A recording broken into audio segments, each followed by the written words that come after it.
bien avant cette signature des accords de coopération militaire, on avait des accords d'achat des armements. J'ai toujours conseillé que le Niger, à l'instar de ses alliés, le Burkina Faso et le Mali, doit les emboîter de pas pour signer des accords très clairs de défense avec la Russie pour nous protéger. Quand vous avez des problèmes avec une puissance comme la France, ce n'est plus la France, c'est en réalité avec l'OTAN qu'on a des problèmes. L'OTAN cherche à créer une guerre dans le Sahel. Donc si vous n'avez pas une force égale qui vous protège, vous ne pouvez pas prospérer. C'est pour ça qu'on ne peut que souhaiter la bienvenue à ces accords. Les forces seront égales et les gens sont obligés de nous respecter et de nous permettre de continuer notre bon chemin, puisque la Russie et les Chinois, ils ont presque les mêmes intérêts, ils sont dans le même bloc, les BRICS. Et les Chinois ont beaucoup d'intérêts chez nous. C'est eux qui exploitent le pétrole du Soraz, le pipeline. Ils sont actuellement sur le sentier du barrage de Kandaji. Les accords qu'on vient de signer avec la Russie nous permettra d'avoir beaucoup des armements modernes pour nous protéger, nous permettra d'avoir des satellites de surveillance comme le Burkina en a, le Mali a. C'est grâce à l'apport de la Russie aujourd'hui que le Mali et le Burkina résistent à l'assaut des terroristes. C'est les circonstances qui nous imposent.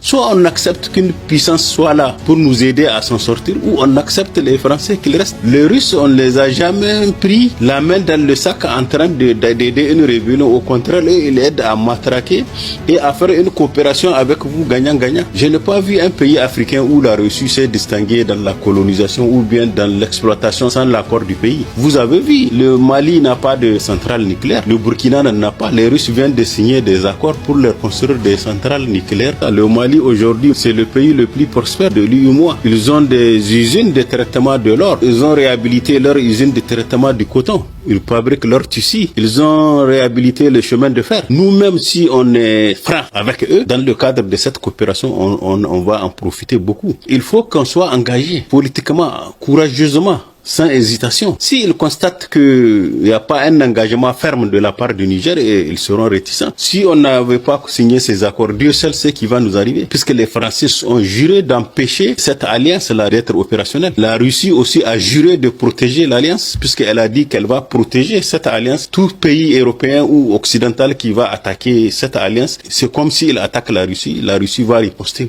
Ça vous permet de vous protéger sur le plan sécuritaire et de continuer votre travail dans le domaine de développement économique et social. Mais si vous n'avez pas la sécurité, toute votre énergie sera orientée vers la sécurisation du pays. Quand vous êtes rassuré avec des radars russes, des armes sophistiquées, aucun pays ne peut se permettre de vous attaquer. La Côte d'Ivoire a essayé plusieurs fois d'attaquer le Mali, ça n'a pas donné. Ils ont envoyé même des mercenaires qui ont été capturés. Ça, c'est grâce à la coopération russe. Ils ont mis des radars dans la sous-région qui surveillent. Le moindre mouvement d'un avion, il est perçu.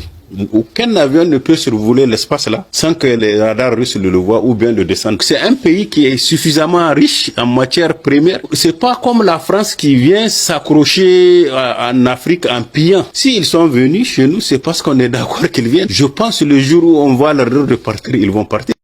Si cette vidéo vous a plu, n'hésitez pas à liker, à partager et à vous abonner pour plus de contenu. Ciao!